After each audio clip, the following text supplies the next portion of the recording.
Assalamualaikum warahmatullahi wabarakatuh. Salam sejahtera untuk kita semua, baik saya maupun Anda yang sedang menonton video ini. Izinkan saya memperkenalkan diri. Perkenalkan, saya Putri Adinda Lelono dari kelas 2A Ilmu Komunikasi. Sebelumnya, saya ingin berterima kasih kepada Ibu Dr. Haja Siti Munawati selaku dosen pengampun mata kuliah Pendidikan Agama Islam. Terima kasih karena sudah memberikan kesempatan kepada saya untuk tampil dalam video ini menjabarkan materi presentasi yang saya buat. Baik, di sini saya akan mempresentasikan hasil mereview buku yang berjudul Hadis Pendidikan Islam.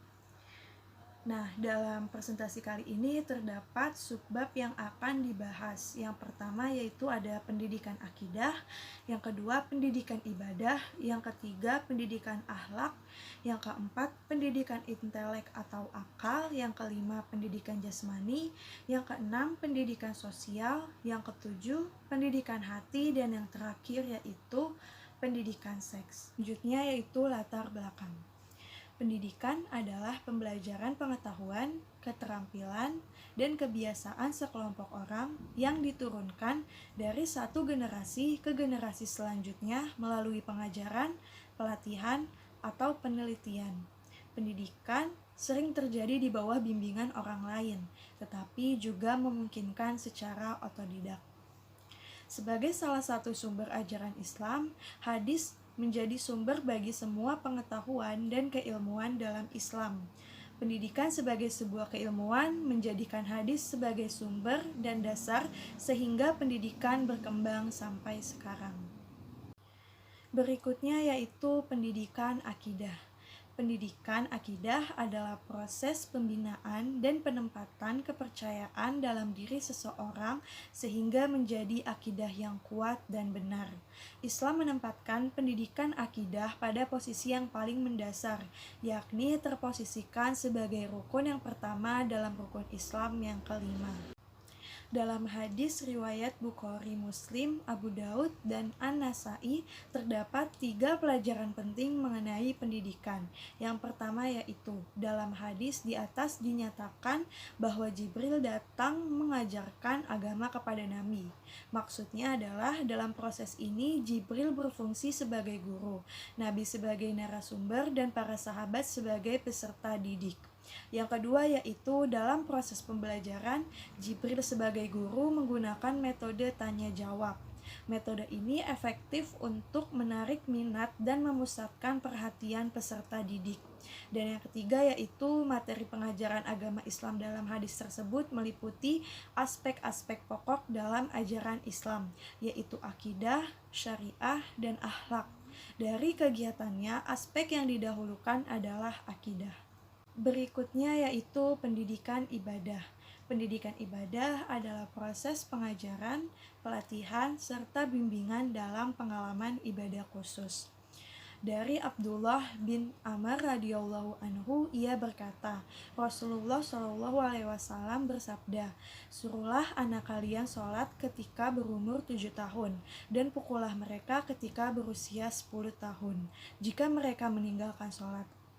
Dan pisahkanlah tempat tidur mereka antara anak laki-laki dan anak perempuan. Hadis riwayat Abu Daud. Dalam hadis ini terdapat pelajaran bahwa materi pendidikan ibadah meliputi sholat, puasa, zakat, dan haji. Para guru dan orang tua hendaknya menjelaskan kepada anak-anaknya dengan penjelasan yang sangat sederhana tentang betapa pentingnya berbagai bentuk ibadah serta lengkap dengan rukun-rukunnya seperti sholat, zakat, dan haji. Selanjutnya yaitu pendidikan akhlak. Kata akhlak adalah bentuk jamak dari kata khuluk. Kata khuluk berarti budi pekerti, perangai, tingkah laku, atau tabiat. Pendidikan akhlak adalah proses pembinaan budi pekerti anak sehingga menjadi budi pekerti yang mulia atau akhlak karimah. Dalam hadis tersebut memuat informasi bahwa Rasul memiliki sifat yang baik dan memberikan penghargaan yang tinggi kepada orang yang berakhlak mulia. Itu berarti bahwa akhlak mulia adalah suatu hal yang perlu dimiliki oleh umatnya. Pendidikan akhlak mengutamakan nilai-nilai fitrah yang dapat diterima oleh semua pihak. Beberapa di antaranya kasih sayang, tidak kikir, tidak berkeluh kesah, dan mengendalikan emosi. Selanjutnya yaitu pendidikan intelek. Pendidikan intelek atau akal adalah proses meningkatkan kemampuan intelektual dalam bidang ilmu alam, teknologi, dan sains modern sehingga anak mampu menyesuaikan dirinya dengan kemajuan ilmu pengetahuan dalam rangka menjalankan fungsinya sebagai hamba Allah Subhanahu wa taala dan khalifahnya. Dalam pendidikan intelek ini terdapat hadis, yaitu Bismillahirrahmanirrahim. Tafakkaru fi khalqillah wala tafakkaru fillah. Artinya, berpikirlah kamu tentang ciptaan Allah Subhanahu wa taala dan jangan kamu memikirkan zatnya.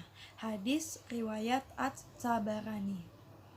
Dalam hadis ini Rasulullah Shallallahu Alaihi Wasallam mendorong umatnya agar berpikir sebebas-bebasnya asal di daerah ciptaan Allah Subhanahu Wa Taala.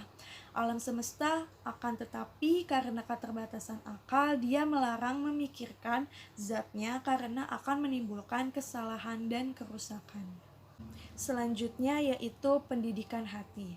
Pendidikan hati merupakan pembinaan rohani yang ditekankan pada upaya pengembangan potensi jiwa manusia agar senantiasa dekat dengan Allah Subhanahu wa taala yang cenderung kebaikan dan menghindar dari kejahatan. Sehubungan dengan ini terdapat hadis yang sebagai berikut. Abu Hurairah meriwayatkan bahwa Rasulullah SAW bersabda, sesungguhnya Allah tidak melihat bentuk dan hartamu, tetapi Dia melihat hati dan pekerjaanmu. Hadis riwayat Ibnu Hibban. Dalam hadis ini Rasulullah SAW menegaskan bahwa Allah Subhanahu wa taala lebih menghargai hati yang bersih dan amal yang soleh daripada bentuk tubuh yang cantik, gagah, dan harta yang banyak. Keadaan hati seseorang sangat menentukan semua kondisinya yang meliputi perkataan, sikap, dan perbuatannya.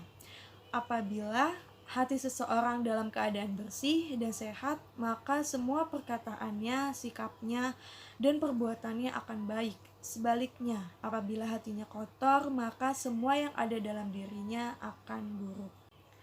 Selanjutnya yaitu pendidikan jasmani.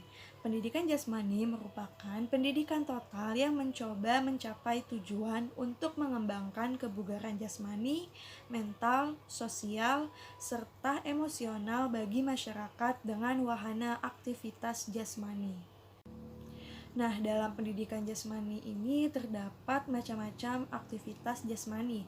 Yang pertama yaitu ada memanah, yang kedua ada berkuda, yang ketiga menjaga pola makan, dan yang keempat menjaga kebersihan. Yang pertama yaitu memanah. Uqbah bin Amir berkata, saya mendengar Rasulullah Shallallahu Alaihi Wasallam bersabda ketika beliau sedang berada di atas mimbar. Siapkanlah untuk menghadapi mereka kekuatan apa saja yang kamu sanggupi. Ketahuilah bahwa sesungguhnya kekuatan itu adalah memanah. Ketahuilah bahwa sesungguhnya kekuatan itu adalah memanah. Hadis riwayat Muslim. Dapat dipahami bahwa yang sudah terampil memanah harus memelihara keterampilan itu. Meninggalkannya dipandang sebagai salah satu bentuk pelanggaran terhadap anjuran Rasulullah. Yang kedua yaitu berkuda. Dari Uqbah bin Amir al-Juhani bahwa Rasulullah SAW bersabda, memanahlah dan kendarailah olehmu kuda, namun memanah lebih aku sukai daripada berkuda. Sesungguhnya setiap hal yang menjadi seseorang adalah batil, kecuali yang memanah dengan busurnya. Mendidik atau melatih kudanya dan bersenang-senang dengan istrinya. Hadis riwayat Ibnu Majah. Dalam hadis tersebut dapat dipahami bahwa berkuda dan memanah termasuk olahraga yang disukai oleh Rasulullah. Kemampuan berkuda dapat dimanfaatkan untuk melaksanakan tugas-tugas kehidupan termasuk berdagang dan berperang. Selanjutnya yaitu menjaga pola makan. Pola makan seseorang akan berpengaruh kepada kesehatan jasmaninya. Oleh sebab itu, selain bahan makanan yang memenuhi persyaratan, polanya juga harus baik dan tidak berlebihan. Hal ini sesuai dengan hadis berikut. Ibnu Umar meriwayatkan bahwa Rasulullah Shallallahu Alaihi Wasallam bersabda, orang beriman itu makan dengan 1 usus atau perut, sedangkan orang kafir makan dengan 7 usus. Hadis riwayat Al-Bukhari. Selanjutnya yaitu menjaga kebersihan. Kebersihan sangat berpengaruh pada kesehatan dan kesadaran jasmani seseorang. Oleh sebab itu, Rasulullah sangat memperhatikan masalah ini. Wujud perhatian beliau dapat dilihat dalam hadis berikut. Bismillahirrahmanirrahim. An Abi Malikil Asy'ari qala Rasulullah sallallahu alaihi wasallam Toharu syatrul iman. Abu Malik al-Asy'ari bercerita bahwa Rasulullah SAW bersabda, kebersihan itu sebagian dari iman. Hadis riwayat Muslim. Selanjutnya yaitu pendidikan sosial. Pendidikan sosial adalah proses yang menjadi sarana seseorang untuk mempelajari cara-cara masyarakat maupun kelompok sosial, sehingga dia dapat hidup dalam masyarakat atau hidup di tengah-tengah kelompok tersebut. Dalam pendidikan sosial ini, yang pertama, orang beriman harus bersatu. Yang kedua, orang beriman harus saling mencintai. Dan yang ketiga, orang beriman harus saling membantu. Yang terakhir yaitu pendidikan seks. Pendidikan seks adalah pendidikan yang membantu seseorang untuk berbagi informasi ilmiah orientasi yang baik dalam menghadapi persoalan seks dengan kadar yang sesuai dengan tingkat perkembangan tubuh, akal, psikologi, serta dalam pendidikan agama dan nilai-nilai moral masyarakat. Pendidikan seks ini membahas 3 poin. Yang pertama, memisahkan tempat tidur anak laki-laki dan anak perempuan. Maksudnya adalah pada saat anak berumur 10 tahun, pisahkan tempat tidur antara anak laki-laki dengan anak perempuan. Karena saat itu naluri anak mulai tumbuh. Yang harus dilakukan adalah jangan sampai 2 anak itu tidur dalam satu selimut. Jika keduanya tidur masing-masing di atas ranjang yang sama dengan selimut yang berbeda, tidak mengapa. Namun, apabila saling dijauhkan, maka itu lebih baik dan lebih utama.